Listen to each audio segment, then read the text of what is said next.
everybody, welcome back to an episode of The Why, presented by All-American Roof Pros and All-American Heart Studios. I am your host, Dylan Mullins. Today we are digging in to someone else's purpose, and I'm sitting down with renowned sales professional here at All-American Roof Pros, but also, as I found out, potentially a zoologist, a chemist, but most importantly, just a great all-around human, Mr. Brian Farnsworth. Brian, super excited to have you, brother. Well, hey, I appreciate that. Thank you. I don't know about world renowned, but I mean, you get an associate's degree in chemistry, and I guess you can call yourself a chemist, but I don't know that it counts quite like that. Well, it sounds good, right? Yeah. It's all resume shit. I mean, I definitely get questions from family members sometimes like, hey, what about, this random drug name or some sort of weird chemistry thing. I'm like, I mean, I passed those classes, I'll say that, but I don't know that I can answer everything for you. I'm not a damn doctor, man. I just happen to know what's in it. Yeah. Right? Yeah. That's super cool, man. Well, excited to have you on. Why don't you just kind of give a brief introduction about yourself? Yeah. I grew up out west, out in the Rockies. I do miss the Rockies. I miss skiing, snowboarding. I do both. I grew up between Colorado, Utah, born in Nevada, so I mean, really all out west. Awesome. I grew up for a large portion of my childhood during elementary school, about 30 minutes from one of the ski resorts where they held the Olympic Games in 2002. In Salt Lake? Mm-hmm. So nice. North of Salt Lake, they did some of the work at Snow Basin, and I mean, 30 minutes from my place to the lift. I mean, it was great, and they had free passes for elementary school kids all the time. So going up with my grandpa was always something that I looked forward to. That's cool, man. Yeah, that's cool. I've skied one time. I'll probably never do it again. I don't know how I walked away unscathed. I was just like some fat guy rolling down a hill, like getting passed by like toddlers. And I'm like, this guy doesn't even have poles. And it's a stability thing for sure. Yeah, it's tricky. It's a skill. It's a skill for sure. It was like anything else, man. It's a muscle, and if you don't work it out, like you're never going to get good at it. I never figured out cross country skiing. I can only go downhill. Once you get flat, I'm like, that's too much work. Well, yeah, I don't even understand why that's like enjoyable. I'll just walk. Mm-hmm. Give me some snowshoes. Yeah, exactly. Give me some damn snowshoes, and I'll just walk my fat ass. Like I don't need to. Why are we adding extra levels? Like we're making it more complex by. Is there a good place to snowshoe around here? Snowshoe? I mean, we haven't had a good winter in a minute. That's fair. That's fair. That's the honest fact. I mean, we've been pretty blessed with mild winters, depending on how you look at it. Mm-hmm. I actually skied in Salt Lake. Oh, really? Yeah, it was a ski-only resort. It was like supposedly like one of the best in the country. Remember what it was called? If you said it, maybe I would know. Alta. Maybe it was Alta. It was a very exclusive resort. And, like it had a bunch of condos around it and stuff. Anything out in Park City is probably pretty common. Yeah. It was. I mean, it was a hellacious. I know there were some hellacious hills. Even the one I went down, like it. So we've got snow trails here, which is like our big ski thing. I won the passes to that. No kidding. At the fundraiser we did at the golf tournament. That's right, yeah. So I'm looking forward to checking it out. That all makes sense. So they make their own snow out there, which, I mean, most ski places do to some degree. Yeah. But as long as the weather is below like 30, I think 32, I guess, would be as long as the ground's frozen, can hold the snow. Well, chemistry-wise, I mean, that is the freezing point of water, right? Yeah. So. Look at that chemist. Well, you can add some stuff to it, too, to make it freeze faster, right? Like at higher temperatures. Yeah. So I'm sure they do some of that stuff, because I'm sure there's some additives. Somebody's out there selling something, right? I never got into snow chemistry, but that seems like it'd be a fun field. It would make sense, right? Someone's got to handle all that. Yeah, so... But then you run into, can it run off into the water streams and all that stuff? So who knows? I don't know. But... Well, a lot of things, if you add something to it, it actually will kind of drop those temperatures rather than... Yeah, I knew... So, I mean, that's why you add salt to the sidewalk. Yep. Makes it melt at a higher temperature. So but there's got to be some form of a compound that you could add to it, I would think, that would make it freeze faster. You would think. You would think. Yeah. But yeah, that's why salt water doesn't freeze nearly as well as regular water or, our regular drinking water or fresh water. That's crazy stuff. But yeah, so out there, man, like the hill I was on was probably no different than the ones out here at Snow Trails. So I mean, it was a treacherous little pain in my ass. But ironically, I got taught by a Navy SEAL So that was fun because like, Well, that sounds like a story. so like we went out there, right? And like it's a bunch of business owners. Like Yeah. we're all blue collar guys. None of us have really, all of us are from the Midwest. Like nobody, like people say the Appalachian Mountains are mountains. Like those are hills, bro. Yeah. I mean, I did go to the Smokies. And Yeah, I offended a couple people by calling them hills. Yeah, so. they're hills. I'm on your team, man. Like, and not to say that the Smokies aren't nice in their own regard, Oh, right? they're beautiful. Yeah. But when you've been to the Rockies, man, like it's a whole different. It's a whole different ballgame. Yeah, I show people a picture of my backyard when I was living closer to the mountain at one point, and I take a picture from my back porch, and it's just mountain. I mean, right there. But the crazy part is, man, like when you have those pictures, like you were probably 5 or 10 miles away from the damn base of the mountain. You know what I mean? Like in all actuality. Yeah. I mean, they're big. They're huge. They're big. They're huge. There's a sentiment that a lot of people experience when they leave the West and the Rockies and move somewhere flatter, whether that's the Great Plains, Midwest, But you essentially feel like there's this kind of safety blanket that's taken away from you because you're enclosed your whole life. You always can see the mountains at some point.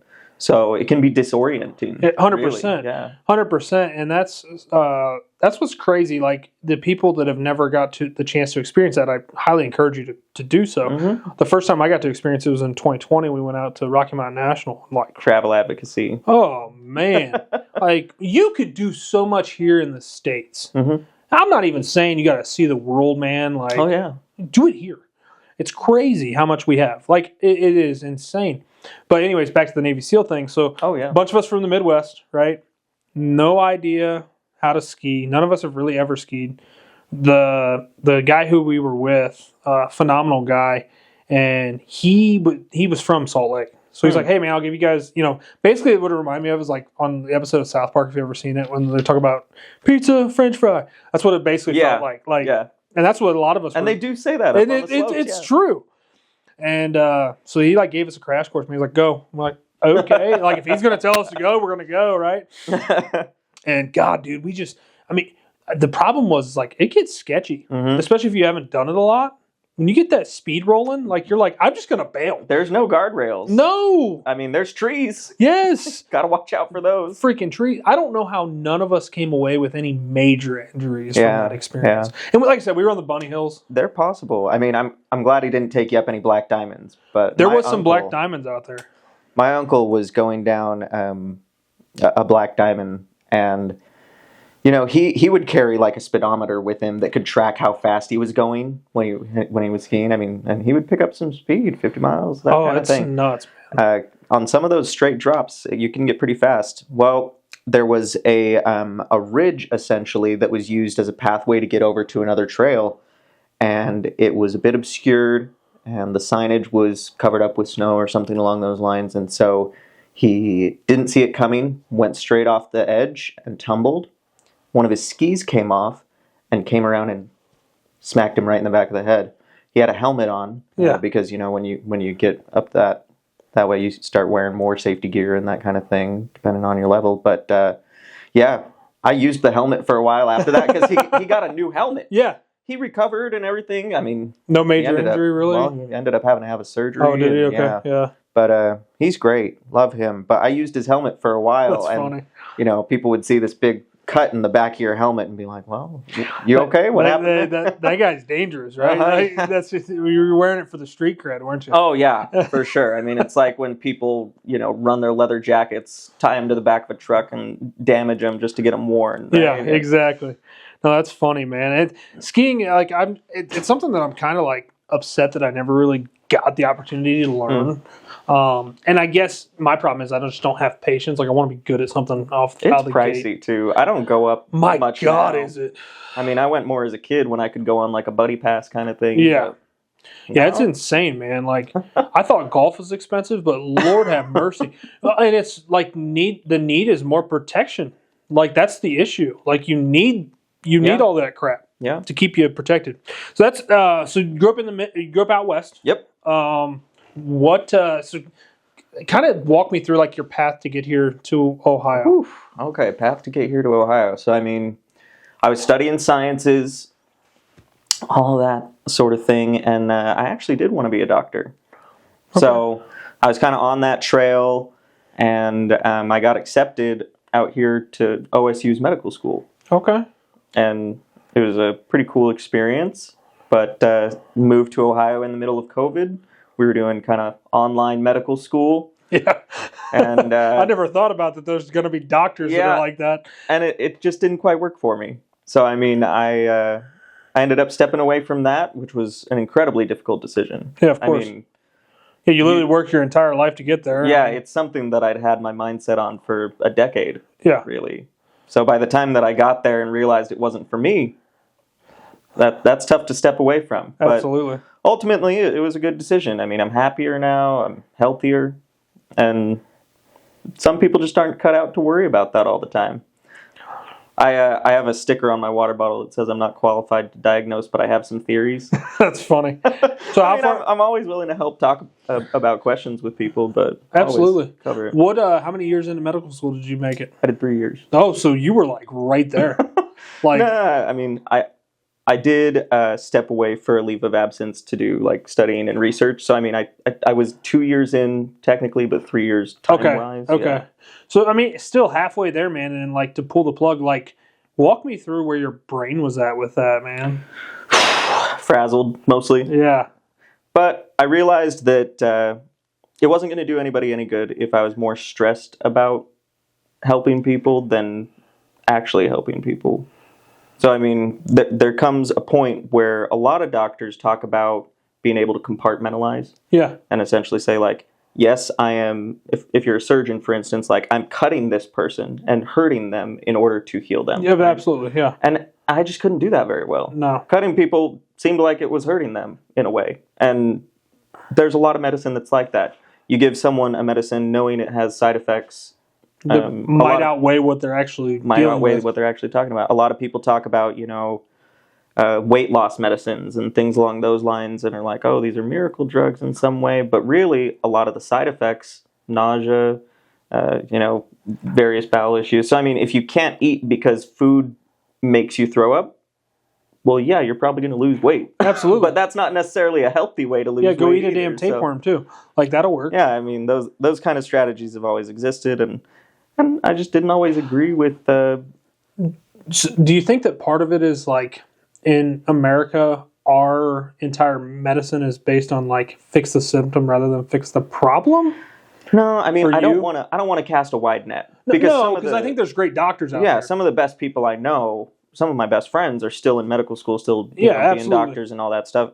And I love them, and they're doing great work. And I would never advocate that someone disregard the advice of their physician. Maybe get a second opinion. Absolutely. Of someone equivalently qualified. But I don't think that America's healthcare system is as broken as some people see it.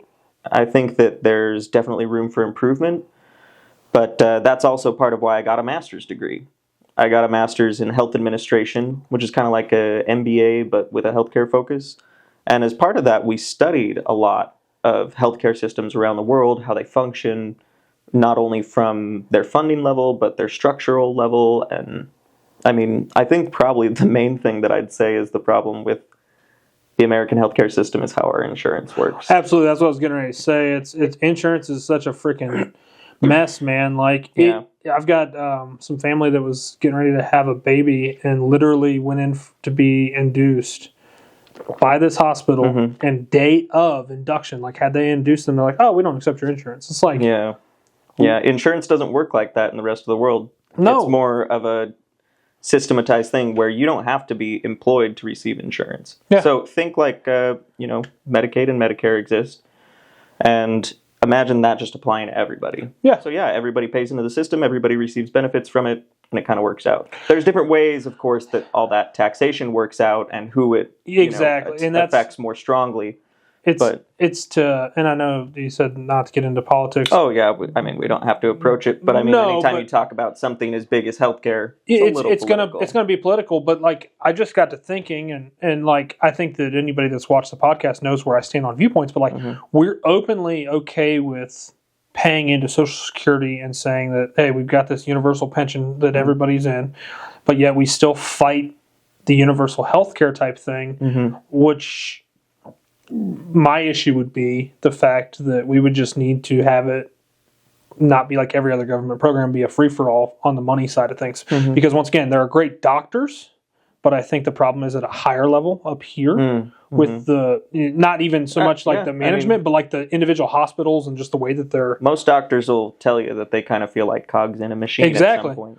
Yeah, because they get sold on... Well, and to go back on so I know what you were talking about, which was Ozempic, right? Like, I mean, there's a lot of different things. Any kind of Ozempic, vitamin, it's vitamin D? Is that what people get on?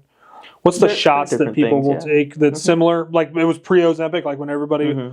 But all those have those side effects on your stomach to where they just make you not have cravings.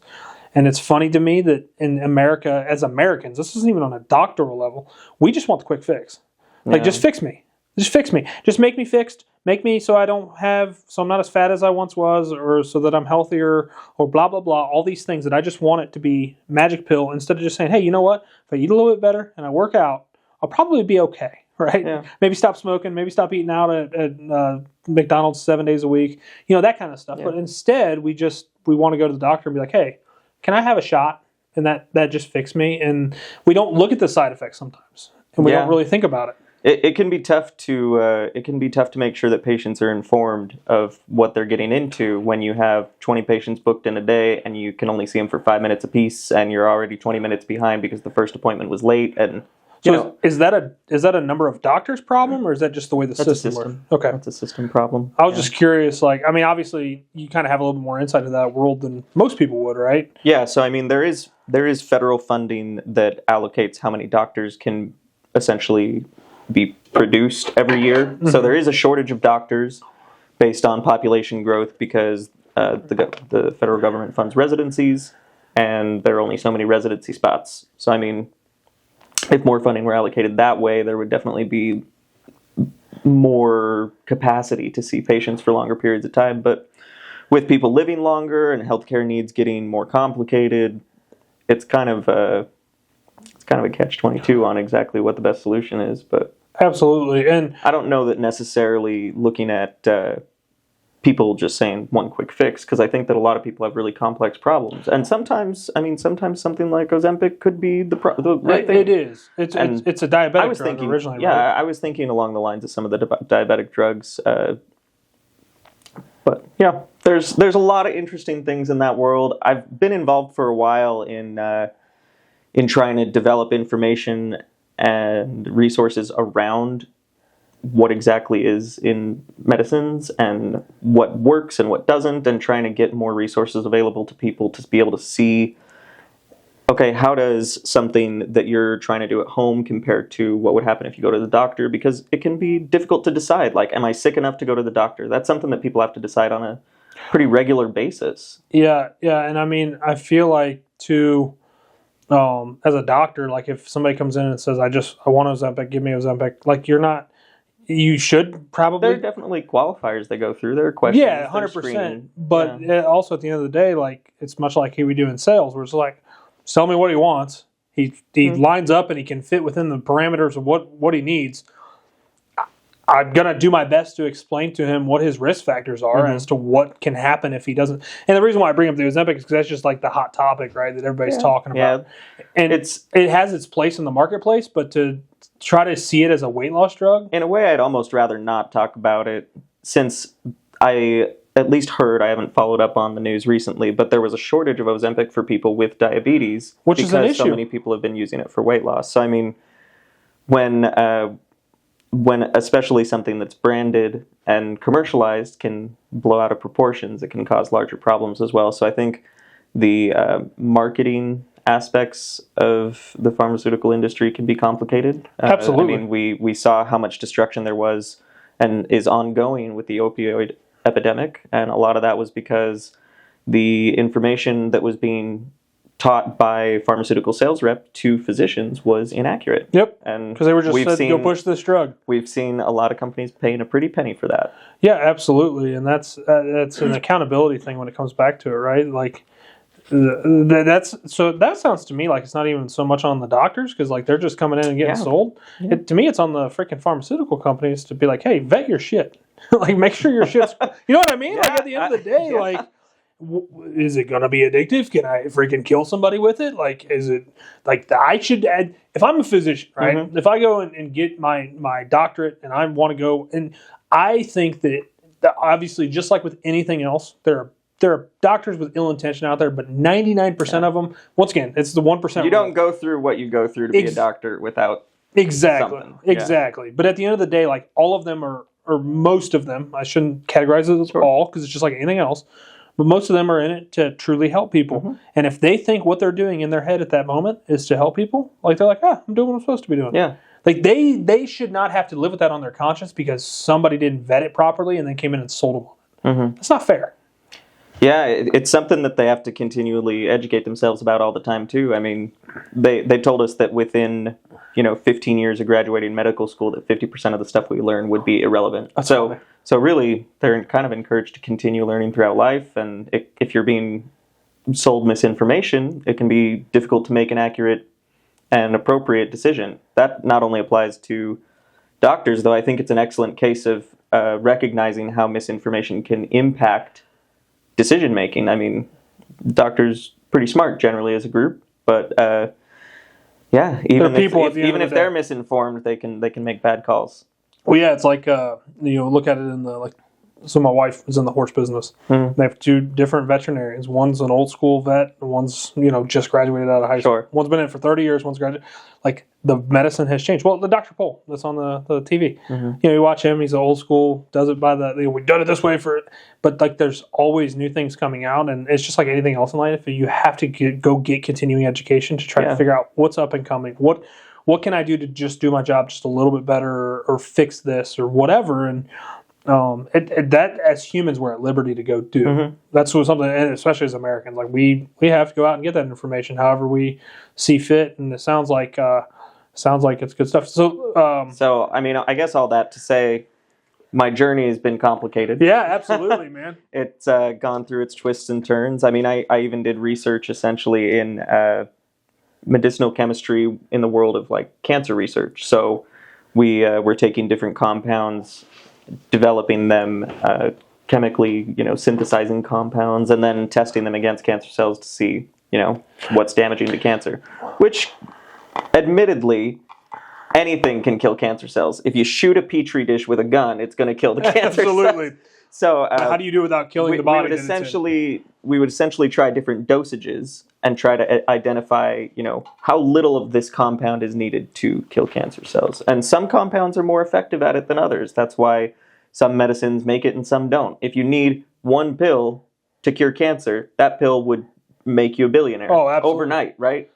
And incredibly enough, there are certain forms of cancers that have been cured, that have found treatments that essentially eradicate it. Well, and that's it's beautiful. It's really funny that you bring that up because, I was just thinking about that, on the beautiful side of it.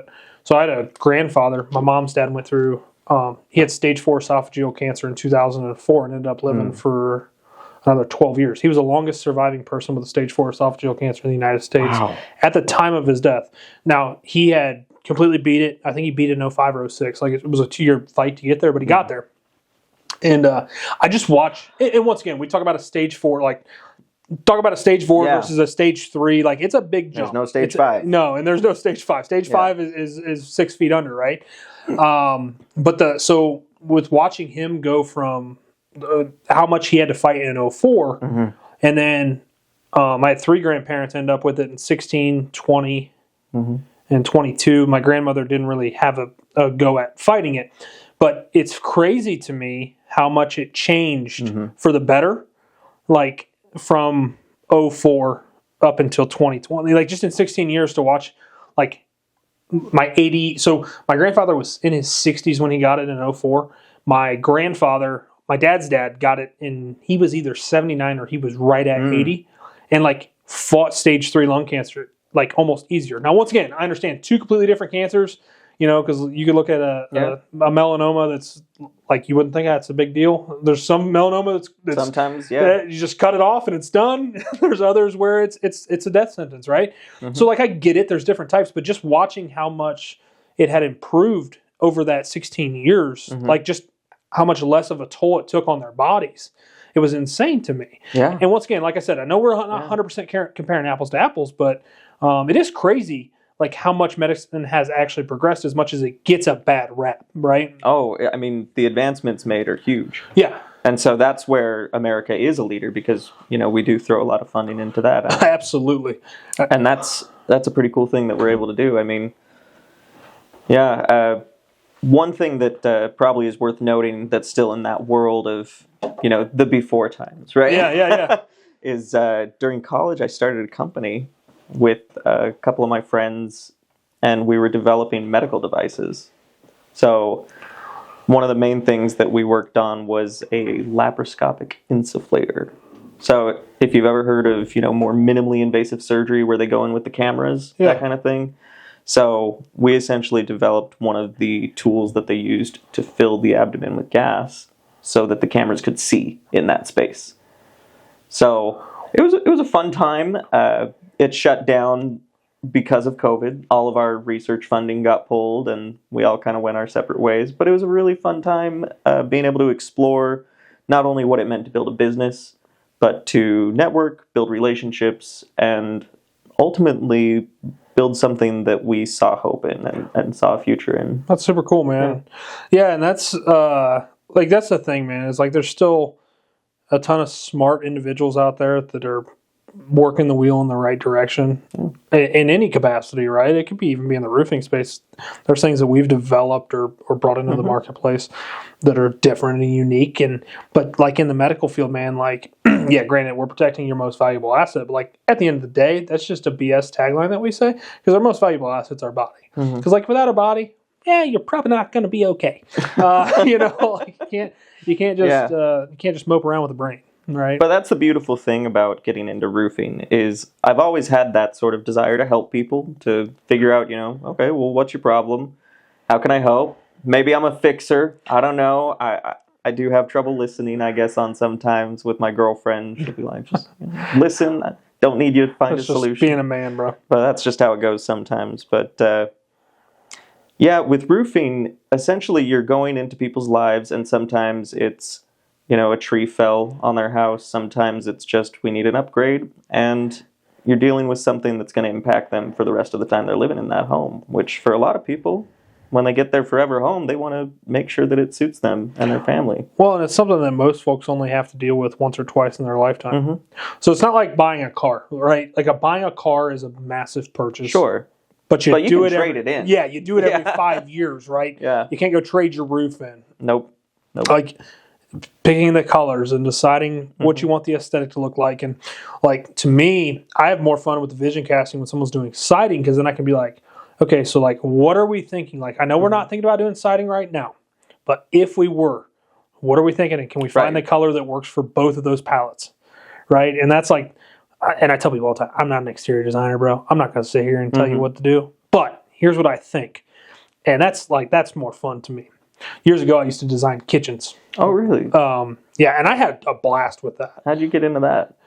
We had a full-service remodeling company, so like we would sell some kitchens on the side. I shouldn't say on the side; they were on the full time, but we would sell some kitchens as part of our packaging. And this was back, like I didn't have a software to do it. Like I just redid our kitchen at our house, and like I went on a website and like drag and dropped all this stuff. And like this was back in like freaking grid paper days, bro. So you're like freaking drawing it out, and you're like looking at what the cabinet size is, what's clearance. Like, but that was fun to me to be able to like tell people, folks, like you should put a pan rack here because of X, Y, and Z. And it's no different though. Like you need to be able to explain to people and paint the picture, and sell them the dream. And but that's the thing, like. It's at the end of the day, it's just like painting the picture and just like saying, hey, you're the one's got to pull in the driveway. At the end of the day, you're the one's got to see this every day. I'm going to see it 2 or 3 times. You got to look at it. It's something I want to be proud of. Don't get me wrong, and I'm going to do a great job. Right. But you got to make the decision, and that's no different with kitchens, man. Like I can explain to you why I think you should put your dishwasher here instead of there, but like if you think it's supposed to go there, I'll put it there. Right. It's pretty fun when the decisions are difficult to make, but they get delegated a little bit. Yeah. I had a couple that I was working with last week, and the husband wanted to upgrade from shingles to metal. And so the wife wanted to pick the color. And so, like, they kind of just had their own separate things of, well, she wanted the more expensive, higher grade textured palette. And he was like, well, I mean, why don't we just go with something simpler? And she said, well, I mean, you got to pick the type of roof that we're doing, so I get to pick the color. That's what we agreed on. I think that kind of thing is fun. Yeah, it's fun watching the banter and then like just understanding that they have their own little spot in the... People got their system. Yeah, man. Like my parents, when they named me, Dad got to pick first name, Mom got to pick middle name. That's Really? no different, right? But it's at the end of the day, like the magnitude is almost the same because like it's something that you're gonna... I mean, talk about a metal roof, man. Like that's a lifetime investment. Yeah. And you're doing that for the rest of your life. Like if you don't like the color, I'm sorry. Like we can change it, but you ain't gonna like the price again, And so it is a big decision, but if it's made properly and made in good faith, like it ends up being a good process when it's all said and done. But yeah, it is funny when you see them like that's, I guess, how my wife and I work. Like I'm like, and I have a little bit of say in the color, but like for the most part, like, yeah, this is the product we're using. You tell me what you want as your design, right? And it's funny because that's like almost like the relationship standpoint. The man knows like I want something hardy or cheap in some cases. It's just the way she goes. And the woman's like, I want the aesthetic. I want to look pretty. I want it to look this certain way. Maybe it's not necessarily pretty, but I want it to look, this is my vision. Okay. I saw it on a Pinterest board. Cool. In every relationship, I think that you have one partner that emphasizes practicality more and one that might emphasize 100%. The fun of it. Exactly. And that's usually you've got one spontaneous, one planner or something like that. That's my wife and I, man. That's funny that you say that because like I am the spontaneous guy. I'm the guy that'd be like, you could call me and be like, hey man, you want to go to dinner? I'm like, yeah. Today? Yeah. And I call my wife and be like, yes, we're going to dinner tonight with Brian. And she'd be like, tonight. I'm like, yeah, no, it's fine. Like, that's fine. And then she goes, don't you remember? Exactly. Yeah. Then I get reminded of something that okay. Yeah. You should put that on my calendar, right? Like it's but yeah, you're exactly right. Like we always used to joke that like opposites attract, but like I think that's the real like fundamental level opposites attracting. It's like that person that's like super straight line, I'm gonna be organized, and then the person that's just like, we're gonna go for it. I don't know. I've thought about that phrase before, and I don't know that opposites attract, but I think we do seek out people that complement us. Complementary, yeah, that's because you've got to have a lot of shared interests with someone if you're going to spend all your time with them. Yes, but on the flip side, you can't have someone that's exactly like you because there's nothing interesting about that. You don't want to just look in the mirror every day. You want to have someone that's a reflection of you, but also complementary. So maybe they have strengths that you don't. And maybe you can bolster them in ways that they don't have on their own, and there you go. Yeah, absolutely. I think that at the end of the day, like there's the reason why they're called your better half, right? And that's why you make a whole is because like they complement your areas where you lack, and the same says for you to them, hopefully. And it's I've been in a couple of relationships that I've tried to force, and like that wasn't there. You know what I mean? Like we were too much alike, and that's not fun. Like, there's nothing, like, it's fun, I guess, to a degree. Yeah. But, like, you don't want a yes man to go home to. Like, not that I want my wife to argue with me constantly, but I also want her to push back when I have a dumb idea. Be like, I don't think that's the best idea. You got to be able to get called out and take it. Yes. I think that your spouse needs to be able to call you out on your BS more than anybody in the world. Sure. Like, hands down, bar none. They should be. They should be. And that's a sign of a healthy relationship, in my opinion. Yeah, being able to handle conflict well. Yeah, and it doesn't and that's the term conflict is like so like heavy. Yeah, well, people look at it that way, right? Sure. But conflict doesn't have to be heavy. Conflict is used for like war, right? Like we use it as there's a conflict in Russia and Ukraine right now. Yeah. Okay, well, yeah, there is, but the conflict that's at your house there's nowhere near the conflict that's happening over there. Conflict arises anytime that two people have different ideas. So, I mean, that's anywhere from the grocery store to business. Yeah, to war, to, I mean, healthcare. Healthcare, yeah. There's, conflict is healthy in and of itself if it's handled healthy, right? I would say that there's an opportunity to use that conflict to push the needle in the right direction for your relationship if you know how to handle it. Oh, yeah. That's a good point, man. That's a good point. So I want to go back to like the medical school stuff real fast because I had a question. Was there a moment for you when you're like, this isn't for me? And do you remember what that was like? What your feelings were? Like, kind of walk me through that. Oh, Because I know that was a hard decision. yeah. I think there was a moment where I woke up one day and I just couldn't get myself out of bed. And even though I knew that I should and I wanted to in some sense, I just couldn't. And I sat there and I thought, why can't I get out of bed? Why can't I go do this thing that I've put so much time in? Maybe I don't. Maybe I don't want this anymore. And so, yeah, I mean, that really spiraled a lot of self-reflection of what do I want, what do I need, and what do I want to contribute to the world. Because the way I saw it, I was not only going into medicine because I wanted a nice job, which of course, Side good effects. Salary and all that jazz. But I mean, there's Cushy, you're right. You can Cushy, pretty much, like, as long as you don't screw up too bad, you'll be able to find a job somewhere. sure, yeah, good job market because there's a doctor shortage. Yeah, exactly. But I think that a lot of what I went into it for was this calling, this sense of I need to give back to the world that's given so much to me. And I grew up with family in healthcare. Mom was a nurse, dad was a pharmacist. So it was kind of a natural path for me to go to pursue that sort of calling of wanting to make the world a better place. But I realized time and time again that there's so many ways that you can make the world a better place other than just this one specific dream. Absolutely. And it took being part of that dream and seeing some of the dissatisfaction of people that were living my dream to be able to recognize that. I can't tell you how many doctors I had say, this isn't something I would recommend to my child. You know, that's telling. Yeah. If doctors don't want their kids to become doctors. Yeah. But it's funny, though, because, like, even in the trades, like, my dad was in the trades. My dad's like, I don't want this for you. But it's, like, also at the same time, it's big for me. Like, life happens to you, not for you. Sure. So, like, I'm like, yeah, no. Being grown up in that environment is good, in my opinion, because it taught me hard work, taught me good values. There's a lot of things that I take from it. And honestly, man, like, this life provides a good life for my family, being in the trades. But it's also very fulfilling to me. Like, and every time I've tried to get away from it, it freaking drags me back in. So that's like God saying, bro, get your ass back over here. Like, this is where you're supposed to be. My family always taught me to bloom where you're planted. Yeah. So you can land among rocky soil, you can have hard times, but if you do your best, something will come out of it. Yeah, exactly.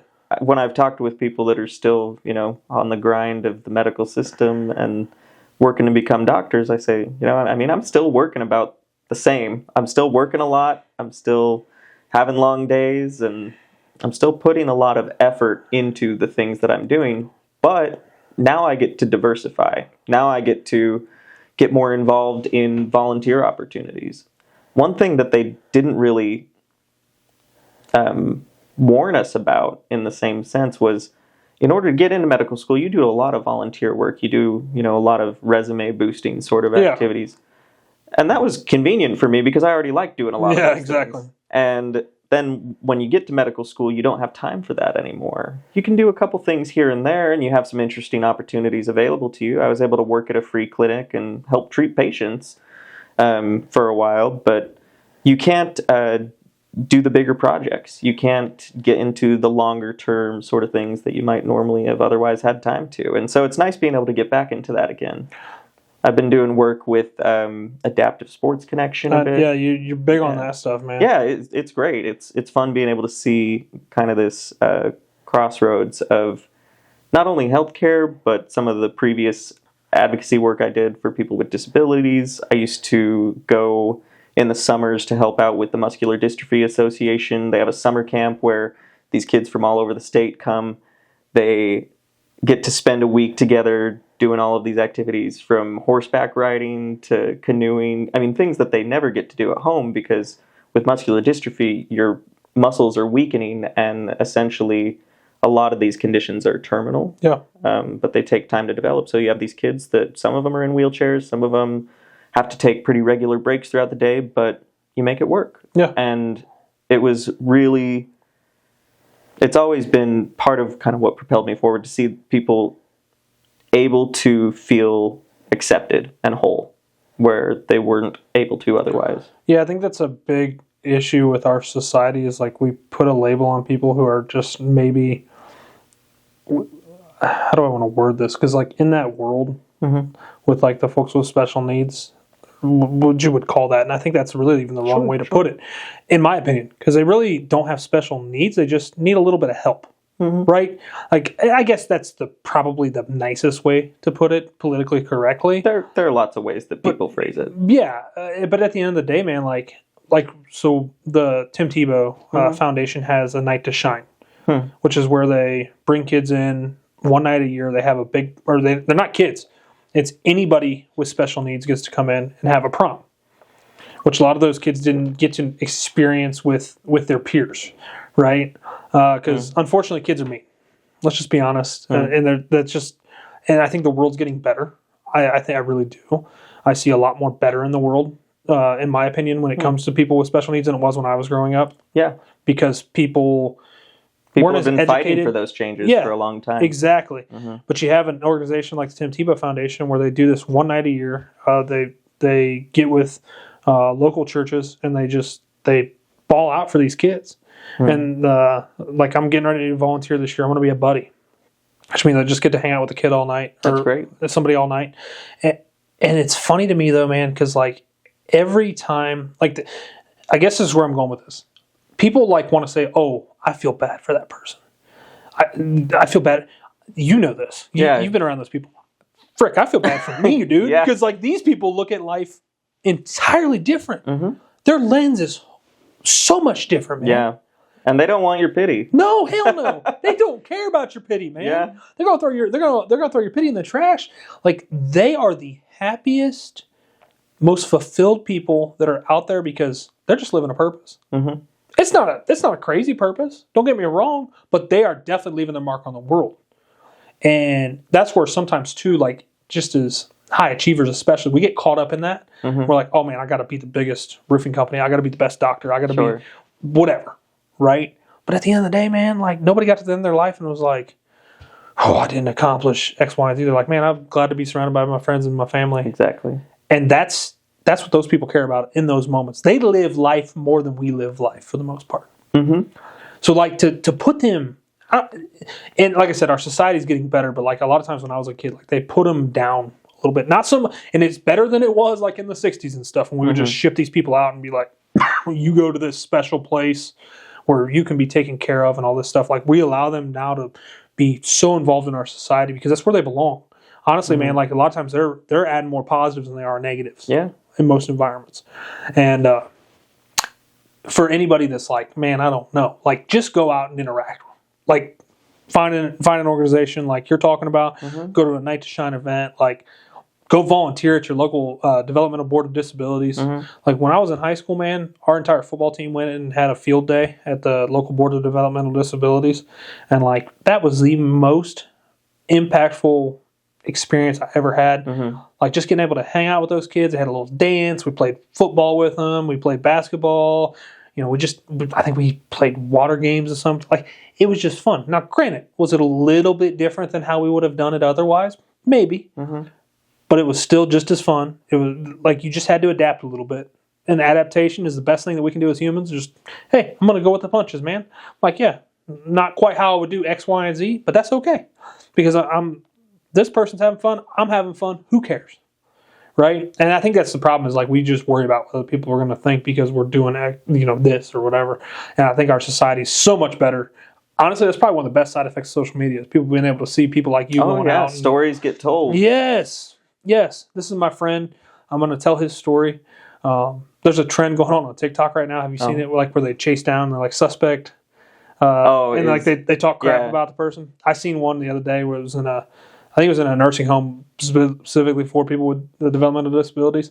Like there was a moment for me where I'm like, man, why are they doing that? And I'm like, nah, they like this is cool. Like if you really think about it, like these people just want to be part of society. Like they probably were like, hey, I got this idea. They got to get hazed as much as anybody. Exactly, man. Like, and quite frankly, they don't want to be babied.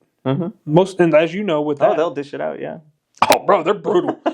they're brutal. People with some form of developmental disability are like the most savage people you've ever met, and they're fun. Like, but they're honest. They're gonna tell you like it is. Like, there's no sugarcoat about it, man. It's the most fun. Like some of the best jokes I've ever heard, or like one-liners, were from somebody with like Down syndrome or something like that. Like, they just don't care. There's nothing to care. They don't care about what the world thinks, man. They're going to tell you, "Hey, man, you're ugly." Oh, well, okay. Oh, yeah. Well, thanks. Yeah. So, but it's so much fun to get. Like, and I guess that's where I was going with that, is like the give back portion of it. It's not really a give back, because they're usually giving to you more than you gave to them. Yeah. Well, I mean, that's why I'm so glad that there are legal protections in place and, accommodations that are more required now, because there's so many opportunities for discrimination that even if you don't think of yourself as a bad person, you may not realize the ways that you are impacting people's lives and looking down on them because you've been socially trained to. Yeah. So it's moments like that, like you said, getting involved, being around people, getting to know them, where you can have a more well-rounded look at exactly what's going on in the lives of people that you haven't known before. Yeah, and like the muscular dystrophy stuff, man, like I don't even think most people probably have an idea, unless they've personally been around someone with MD, like actually what it is. Yeah. And how brutal it is, man. And like most of them live in, like, the average life expectancy is like in their early 30s, late 20s. Depends on the type. Okay. But it's somewhere around in there, right? So they just got so a lot of those folks, though, they'll just pack out a shit ton of life in that first 30 years, man, and just live it to the fullest. Oh, yeah. And like, how beautiful is that? If you really think about it. Like, think about that, man. Like, we're not promised tomorrow. Are you living your life all the way out today? Well, yeah. I mean, there's a huge problem in our society at large of people thinking that they're exempt from the rule that you're alone when you're born and you're alone when you die. And everything in between is part of what you get to choose. But at the end of the day, we're all on the same path. We just take different routes to get there. Exactly.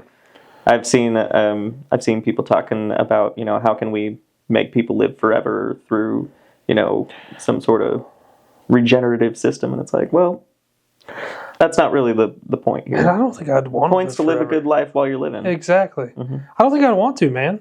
Like, honestly, I see some people at 100, and don't get me wrong, if I make it to 100, God willing, sweet.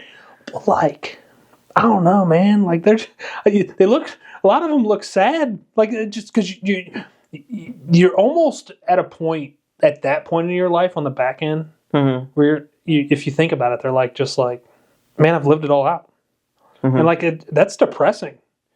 But there's also a lot of people who are our age walking around today that have already lived it all out, which is wild. Right. And that's sad, man. Like, how the hell have you lived out your whole life when you're 30? That's nuts. That's nuts. But people too often get caught in some form of a rat race. Yeah. That's probably why a lot of those doctors that you were talking to were like, man, I wouldn't recommend this to my kids. Oh, it can be gruesome. Because it's draining. It's draining. And comparison is the thief of joy, of course. I mean, people can definitely live a whole life in a short amount of time, but who are we to really say what a whole life is at the same time? There's the idea. I think that the best way to go, when it's time, is in your sleep. I mean, fall asleep one day, never wake up again. Kind of like my grandpa. That's what my grandpa did too. Most peaceful. I'd definitely rather not be one of the people who dies frantically screaming in pain, like all the passengers in his car.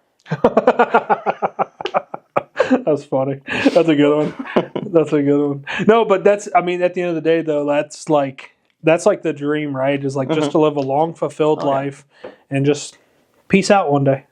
Just go to sleep, never wake up. Sure. Like, just lived a good life and I'm good, And I'm at peace with what I've done. And I talk about that a lot on the podcast here. Like, there are so many people that may have a high net worth but don't have a high self-worth. Oh, interesting. I like that. So, like, if your self-worth is not worth more than your net worth at the end of your life, what did you do?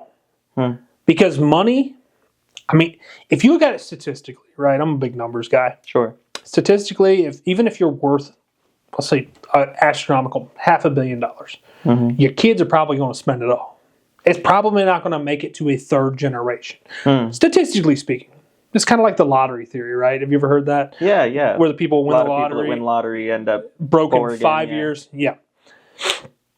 So, like, it's one of those, because your kids don't really know how to make money if you don't teach them how to make money. So you may have a high net worth, but they may not know how to maintain that net worth. Generational wealth is very hard to maintain. It's extremely hard to maintain.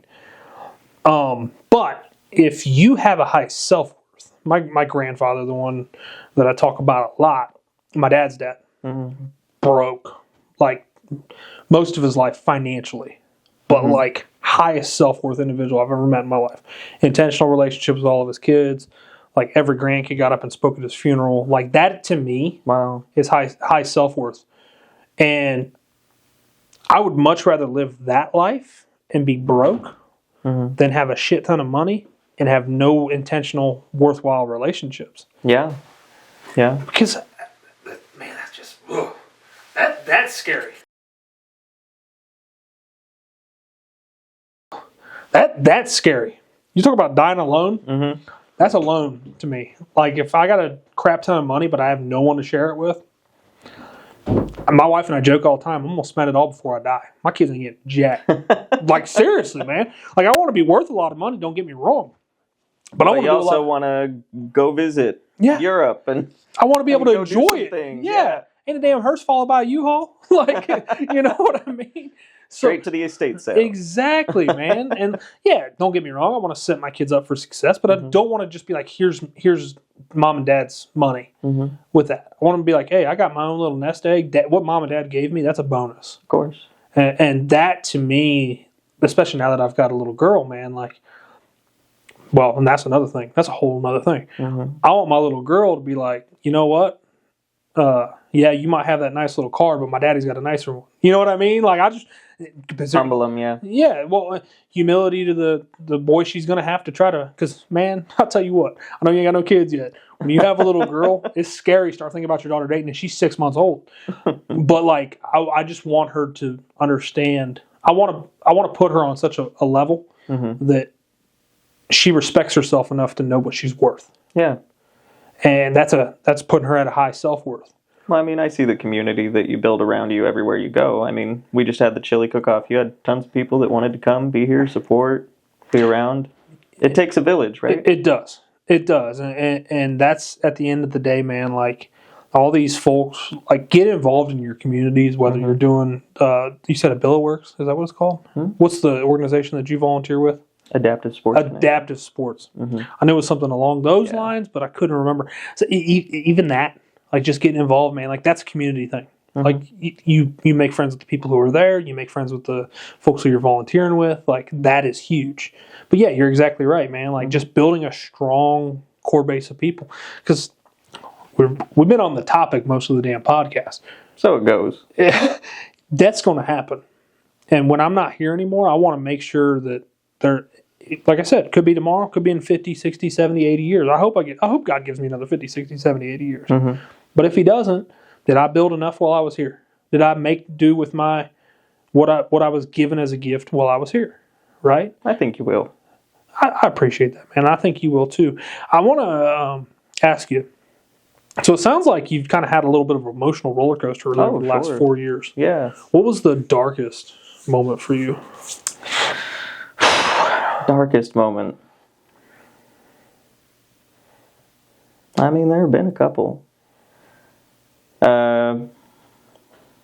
I mean, I moved out here, and there was a period of time where I didn't have a bed to sleep on.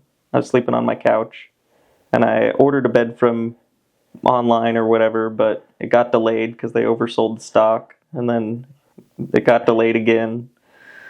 And so for about a month there, I wasn't sleeping on a bed, and about a week into that month, I was out walking, and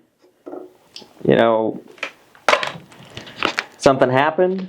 I fell, broke my arm, and so here I am in a new place, alone, in a sling, hunched over on my couch, just going, what in the hell did I get myself into? Yeah. So, I mean, those were some pretty dark, lonely nights. Yeah, of course. But yeah, man, like it's funny because like I live an hour from here now, but I grew up here in Mansfield. I can't imagine moving across the country. Yeah, I mean, 1,500 miles, 24-hour drive. Yeah, absolutely. And I've done it in about 30 hours. No, it's that's such like good for you to want to challenge yourself to that. Yeah. Because that's what it is, man. And like, kudos to you for taking a step outside of your comfort zone. Because I'm sure it's very uncomfortable. I mean, it takes a while to get started, but if you're willing to reach out and be around people and get to know people and help them and they help you, then all of a sudden you kind of build up a group around you again, and that's just how it works. Yeah, well, in family, much like folks say about the church isn't the building, it's the people. Family isn't necessarily blood. It's the people that you surround yourself with that you feel like give you some form of... Yeah, there's a chosen family. Exactly. I still get back out west a couple times a year, visit family and all that. Yeah, don't get me wrong. Like, I know you Christmas. still have your blood family and all that good stuff, and I think you still got a healthy relationship there, but like anywhere we go in life, we have to find like some form... Like, we're primal animals at the end of the day. Like, talk about the zoology guy. Yeah. I was talking about my anthropology experience, which was not very deep. It's a couple classes in college that I went through. But, like, if we truly look at ourselves, like, we are creatures of a herd to a degree, right? Much like you would look at an elk herd. It's a little larger than we would see our circles, typically. But we are nomads by nature, but more so than that, we're a collection of people. And a community is really what it comes down to. And finding those people that fit in your puzzle pieces a little bit is probably the hardest part, I would think, about moving. I mean, it kind of depends on how big you see your circle. So there are some people that are very closed off in a way, not really open to new people, new experiences. Maybe only their family are the people that they spend time with, and that's fine. I mean, Absolutely. It's easy to spend a life if you've got a family that you work well with and connect well with. Some people, a lot of people like that own restaurants. Their whole family works in the restaurant, that sort of thing. Like, that's great. But there's levels to that. You can see your in-group as your family, your friends, your community, your city, your country. That's where patriotism comes in the sense of, okay, everyone in America deserves my respect, my friendship, and my love. Well, what about the world? Can you see all of humanity as family in a way? Can you see them all as your brothers and sisters, all being part of the human race or children of God, however you want to put it? But there is a way, I think, that if you open yourself up to the thought that anyone around you not only could be you, but is behaving how you would behave if you were in their situation. Because they're a person just like you, and you don't know their story and they don't know yours. So if you just approach it with a little bit of grace, sometimes you can learn a lot about what people have gone through and why they act the way they do. I guess that's part of why this whole podcast is interesting, because that's what you're trying to explore, why people do what they do. Yeah, it is. I mean, and like I've said to numerous people, man, like we all have a story. It's someone else's survival guide. Like someone else is where you were. Mm-hmm. And they need to hear your story to figure out, even if nothing else, if they don't get anything else from your story, it's that he can do it, I can do it. Yeah. Probably, I guess one of the biggest compliments I've ever had in business, and kind of a little bit of a diss, like it pissed me off a little bit. But a guy one time said, well, if you can do it, I can do it. I'm like, yeah, I get what you're saying. I know what you're putting down. But do you know what went into doing exactly. this? Yeah. One of my favorite authors, and really just all-time people, is Dr. John Maxwell. You know Dr. John C. Maxwell? Heard of him, yeah. He says, you want to do what I do, but you don't want to did what I did. Yeah. And like that's where I was like at with that, but also like I'm like, that's a compliment, I think. He sees some of himself in me, which is good. But he saw that, hey, it's possible, right? Yeah, Check that I box. definitely can read it a couple ways. Yeah. Either it is that kind of message of hope, or he's like, well, this guy, if he can do it. Yeah, exactly. I don't know. And that's where you struggle as a human, right? Like that's where like text messages kind of piss me off sometimes because like you can read them both. Yeah, man. Like those skits are the funniest. Where it's like, "Hey, what are you doing tonight? Want to do anything? Sure, whatever. Sure, whatever. Yeah, exactly. Okay, Yeah. well, Yeah, fine. exactly. We don't have to do anything. Oh, that's very Exactly. considerate. Thank you. What? Perspective is so crazy, and like that's where if we learned nothing during COVID, it was that the human interaction is so important. Essential. Yeah, like even on a Zoom call, man. Like I can't sense what you're feeling on a Zoom call. I can't. Even I can hear your tonalities in a phone call. Yeah. I can see your facial expressions on a Zoom call, but there's something about being in that face-to-face interaction and actually feeling the room. You know, the electrons in their body heat up or cool down or whatever. Yeah, it's something like that, man. Like, you can't tell me we're not all somewhat connected. Like, I got this thing. I'm a great people reader. Couldn't tell you why. I can tell if you're a good or a bad person pretty well. Like, I've got a pretty good gauge on that.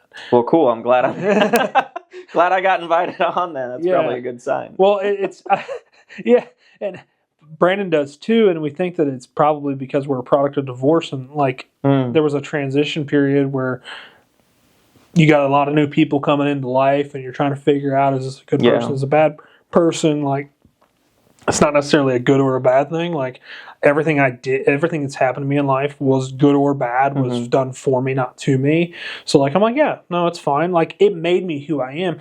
And if you don't mind me asking, how old were you when your parents divorced? 6. Yeah. Okay, so you kind of have some of that before and after. A little bit. There's glimpses. I was a baby when my parents divorced. So, I didn't know your parents were divorced. Yeah. So I mean, for me, the people that came into my life were just part of my life. Because I didn't know really anything different. So, I mean, my stepdad is my dad. My stepmom is my mom. In that sense of just, they're people that took care of me and loved me, and I love them, and it's great. Yeah. I didn't have a lot of the problems that some people tend to associate with those sort of new dynamics. That's funny that you, because we look at it the same way. Like, my stepdad is, I don't call him dad, I call him Chris, but like, he's a father figure to me. Like, and he has compliments that my dad doesn't have, and same way with my stepmom, mom, all that good stuff. But that's not to say, because like I was cognizant during that period, because like you look at I'm a very analytical guy, and I love to study like who makes us who we are. Hence the podcast, and like that's part of it. Like, why are you the way that you are? And like between the ages of 5 and 11, roughly, is when we develop who we are as people. Like, by the time you're 11, your entire identity is already found. Yeah. You don't think about it that way, but it is. It's already there. There's a lot of factors that can play into your life in that early developmental. Yeah, and some of it is probably genetic, right? Some of it is, but I think most of it is environmental. Most of it. It's stuff that happened to you. And like, so this all comes from, bring up the Navy SEAL guy again. We did a 16-hour training with him on cognitive ability and basically screwing up your kids. That's basically what it came down to. And how we compartmentalize our things that happen to us in our life. And granted, there's things outside of that 11-year-old period that end up happening that do shape us and make us, but those are more on the defensive, like we're just, or offensive. I'm just trying to make sure that doesn't happen again. Right? Yeah. But it's not so much protecting ourselves. Exactly. But it's not so much ingrained in who we are. So like, I bring this up a lot, but like, he was talking about, you can lock your 4-year-old in the closet for 30 seconds unintentionally. You just shut the door behind you. You made him claustrophobic. Done for 30 seconds, but you now made them claustrophobic. So we all raised our hand like, how do we not do that? How do we not screw up our kids? You know, that's like the big question in the room. Everybody, he's like, you're going to. Yeah. You just don't know how. And so that's like where my wife and I run into issue of like, we're both very hardworking. We both like, but we're also very family oriented. Like, we were actually just talking about this. Like, I get right now in my daughter's life, I get probably an hour to 2 every night when she's awake that I get to spend time with her. My wife, she's lucky enough to get to spend a lot of the day with her at work. But even then, like when we're home, she gets about 3 hours. So like we're very protective of that. And like we're working very hard right now to try to give her much like I was talking about, I want to make sure that, Everything she needs. there ain't a damn boy that can go out and show her what daddy did, and, when daddy took me on dates, but he was driving this, and once again, this comparison is the thief of joy, and once she finds that boy, if he's driving a rust bucket and he's a great kid, we'll be fine. But I also want her to know who she deserves, right? And more so than that, my daddy opens the door for me. My daddy brought me flowers, like that kind of stuff, like the things that are important, in my opinion. But I'm struggling right now with how do we, as parents, do that shit to our kids that was done to us as kids that makes them into the people that we are. Like, I want to see some of the reflective traits that I have, right? Like, my desire to provide for more than just myself comes from the fact that I'm the oldest of 5 and I'm a product of a divorce, and my parents really didn't have a lot growing up. So you started shouldering responsibility young.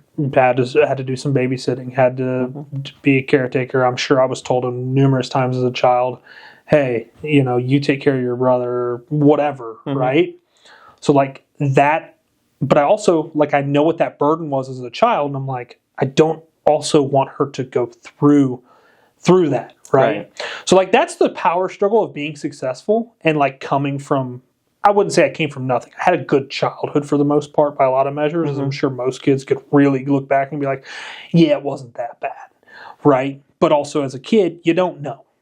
You think that you got it bad or whatever. Like, oh yeah, every problem to a child is the worst problem. That's why kids cry the moment that they're hungry, right? Yeah. Babies, every problem is the worst, and I got to let you know about it, but it's because they're so dependent. Exactly. Right? So I mean, as you establish your independence, you can also handle your own problems. But the flip side of that coin is, if I give her too much, she never learns how to handle those problems. Well, she just becomes codependent on her parents, right? Or she has some level of entitlement, which we don't want at all. Sure. And like, so that's where it's like, man, like, and I've dealt with a lot of issues in my life. Well, I think that codependence is probably a little okay for a 6-month-old. Oh, absolutely.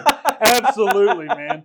Like, get walking. You got to do your first steps. You're mowing the lawn next week. Exactly. Probably not quite yet, but exactly. I guess it kind of comes down to, I was thinking about this a little bit. What role do you think free will plays in all of this? Because of course there's genetic factors, environmental factors, all the things that could be done to you and have been done to you, and just the state in which you live. Not necessarily a physical state, but a state of being, a state of welfare. How much do you choose in all of this world? No, exactly, man. And I think that there's a lot that we choose. Well, I think that almost everything's a choice, right? It's, I run back to the old analogy. It's my favorite. You have two people, you have twins. They were born to an alcoholic father. One becomes a doctor, one becomes an alcoholic. You ask the alcoholic, why'd you become an alcoholic? He said, my dad was an alcoholic. You asked the doctor, why'd you become a doctor? He said, my dad was an alcoholic. Because he outworked what he was put into, and one just fell right into the trap. And you see that happen a lot in life where kids want to defect, right? There's two sides of the coin. Either they want to follow or they want to defect, good and bad. And that's the free will factor that comes into that, right? Because, okay, let's use you as an example. Both parents are in some form of the healthcare field. Yeah. You got to a point where you're like, screw this, I'm out, this ain't for me, and you pieced out, right? You defected to a degree. Don't get me wrong, like, it wasn't necessarily, I think, for the worst, but on a perspective basis, it could be, right? Somebody could look at that and be like, well, man, you were on the track to be a doctor. Personally, I think, man, you do what makes you happy, that's all that matters. Like, if you're happy with living in a damn cardboard box, do it. Like, I don't care. I really don't. My thing is like, I'm big on, and this is something that I'm just, like, this is the one cornerstone for me that I think I have figured out in parenthood, is that if my daughter comes to me and says, Daddy, I want to work at McDonald's, I'm going to be like, cool, you're going to be the best damn burger flipper McDonald's ever had. You know what I mean? Like, that's the thing. Yeah. Like, at the end of the day, I just want whatever you choose to do, contribute and do it to the best of your ability. Even if they don't say you're the best, you feel like you're the best, right? And hold yourself to that standard. And that's the biggest thing to me. Like, I don't need her to go be an entrepreneur. Quite frankly, you want to talk about I don't pick this life for anybody. Yeah, we ran into some friends this weekend. They go, man, they just started a business. They're like, man, I didn't realize how hard this was. I'm like, yeah, I'm glad it's not for everybody because I wouldn't have any damn employees. But it's not. And quite frankly, I don't wish it on anybody. I think people see where I'm at today and they're like, man, that must be easy. And yeah, there's a lot of things in my life that look easy. Mm-hmm. It's not. That goes back to, if I peel back the curtain and you saw the first 5 years where I didn't take a paycheck, you go, I don't think I want to quite do that. Yeah. That's willing to make the sacrifice, and most people don't want to make the sacrifice. And but yeah, the free will factor, like that's a perfect example of that. I had the free will to go out and want to start this thing, and thought I saw enough of a vision in it to want to drive it to where That's it got. interesting. You know, personally, I don't see much of a role of free will. No. Nope. I think that there's enough factors out there that can account for the decisions that we make, that if we really knew everything going on behind those eyes, we could figure it out. We could figure out, sure, maybe you're claustrophobic because your parents put you in a closet for 30 seconds, that kind of thing, but every decision we make is impacted by so many different factors. If I tell you not to think of purple elephants, you think of purple elephants. Exactly. Right? So, I mean, that's not something you had conscious control over. It just bubbled up out of something. And in the same way, the intentions and desires and needs that we have also kind of bubble up from different factors in our lives. So yeah, I can choose to pick up this bottle. I can choose to throw it at you. Given that I work with you, probably not the best idea. So there's some sort of self-preservation part of me that's like, don't do that. Also, I don't have a need to throw it at you. Haven't said too many mean things to me. Yeah, I guess you're right. And I guess if you look at it from a theological perspective and you think that, because, I mean, open your Bible and really you could open your Quran, you can open your freaking, I don't remember what the Jewish Bible's called, if I'm being honest, Torah. I was going to get there. But the big three, which all follow the Old Testament, it says in there that was all laid out before you, before we were here in existence. It's that simple. It was already here. God already knew the plan for what was going to happen, good and bad in our life, before we were here. So I guess the free will that's always talked about. Really, yeah, I mean, and if he knows everything and how it's all going to turn out, how much of that is foreordination and predestination? Exactly. Yeah, and that's where it's like, it's kind of trippy to think about. Yeah, it screws with your mind. I think that the concept of free will is useful. The idea that I am choosing to get up every day, choosing to work hard, and choosing to participate in these things. That's very useful in the sense of encouraging yourself and motivating yourself. But I don't know that it. I don't know how real it is. Yeah, and if you go back, a lot of people find that disheartening. No, sorry to cut you off. No. I love what you're saying, and I apologize for cutting you off. But if you look at it on a primal level, like, it's all comes back to the big three, which is survive, eat, and reproduce, I guess would be the third, right? And all of their decisions are based around those three survival instincts that are inherent in all animals. All animals have those big three objectives. You have any dogs? I have 3.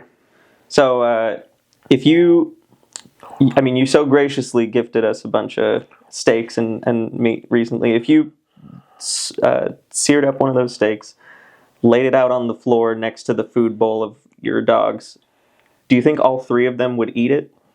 Absolutely. Or would any of them ignore it? I got one I got 2 that would probably ignore it. They different breeds? Yeah, they're different breeds, yeah. Is it a temperament thing?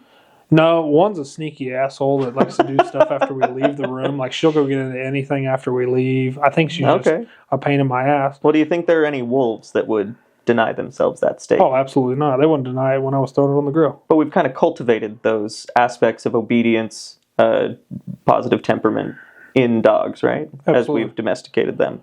So in the same way, I mean, how much are people choosing the things that they're doing? If there's a steak in front of a person, sure, we have some ability to think through the consequences of our decisions and why we might not want to do one thing or another, but the desires, are we not all animals in that sense? Are we not all controlled to some degree by the whims? Yeah, and that's a good point too, because but that comes back. I was just thinking that a lot of it has to do with morality, right? Mm-hmm. So this plant that's up here, you could be like, hey, I want to steal that. Maybe you thought about it. But at the end of the day, your morals say no. Mm-hmm. You go back to the consequences thing. You start looking at the consequences of if I steal it, this could happen, this could happen, this could happen, whatever. Mm-hmm. It's funny though because like some people's morals can get obscure in certain circumstances where they wouldn't necessarily do something. For instance, we were kind of talking about it a little bit. Somebody that's suffering with addiction, their morals will become very obscure very fast, right? And they'll compromise those morals to try to get what they need or feel like they need. Right. And it's no different. So, like dog example, if my dogs are starving, they go back to that primal instinct, right? Well, my wife didn't feed me. I'd probably look at things a little bit different, right? And or if I didn't feed myself, I should say, or whatever, right? So, like, there's other factors that play into it when it's all said and done. That's why I think it's important to think about ideas that are positive in that sense. And I don't mean that we can't look for change and address concerns and deal with problems. But if you focus on things that are good, goodness will come out of that. Absolutely. You say what you think and you do what you say for the most part. So if you start talking in a way about, oh, I'm going to kill my neighbor. Well, that might be talk, but after a while it might just come to fruition. Yeah. And in the same way, if you dwell on, all these hateful thoughts about your neighbor, well, eventually you might actually start to hate him. So thinking about things in a positive light of how you can help people, how you can be a better, moral, good person, those tend to make people a better, more moral person. Well, manifestation's real. Sure. If you say something, you will become it. I mean, I don't know if it's real in the mystical sense that some people put out, like, oh, I'm manifesting today that I'm going to get $1 million and a car shows up in your driveway. But I think that it's much it can be a process. My favorite analogy from a biblical sense, which is if I go pray for a good garden but don't pick up the hoe, I'll never have a good garden. Like, you got to go put in the damn work. But I can also ask or say that I'm going to have a good garden, and that good garden will come to fruit, right? I know I talk about religion a lot, but like God created us in His image, and He spoke and it became, as in the world. If we're created in God's image, we're created in His likeness. We have the same exact power that He does. We have the ability to speak something into existence. Now, He had to work to create the world. That's why He rested on the seventh day, right? So you got to go work for what you want to say that you want to become, right? If I want to say I want to be wealthy, well, that's fine, but I have to put in the work to be wealthy.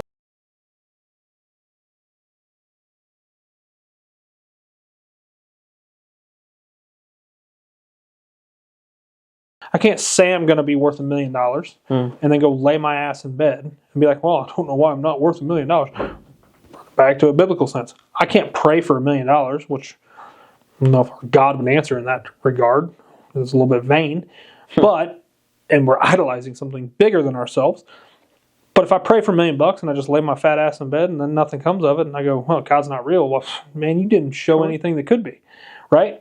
So like it's all kind of interconnected at the end of the day, right? And just having the right mindset, surrounding yourself with the right people. That's another thing that's missing. Like, you want to be married? Surround yourself with 5 married people. You want to find a healthy relationship? Find 5 people with a healthy relationship and become friends with them. Right? You want to be wealthy? Find 5 wealthy people. You are a product of your environment at the end of the day. And what you surround yourself with is what you will become. Show me 5 alcoholics. Surround yourself with those 5 alcoholics and you will become the 6th. Right? It's no different. Because you're going to become like to your environment. You can either be... We're social creatures. We participate in the areas we find ourselves, yeah. Absolutely. And if you want to be something, or you want to become, or you want to remove yourself from something, look at your environment and ask yourself what the factors are that are pushing you in that direction or not that direction. Right? And the second you do that, you'll be like, oh shit, I'm hanging out with the wrong people. I'm with people with a shitty mindset. I mean, I don't think that everybody necessarily, this is maybe a little bit far out there, but I don't think the entire Manson family was necessarily bad people. I think they surrounded themselves with bad people and they fed off of each other, right? Granted, looking back at it now, yes, they are bad people for what they did. But they didn't necessarily start off that way, right? There was one bad egg who got another bad egg and another bad egg. And all of a sudden, here they are surrounded with a bunch of people, and they're out doing stuff that they shouldn't really necessarily be doing. Right?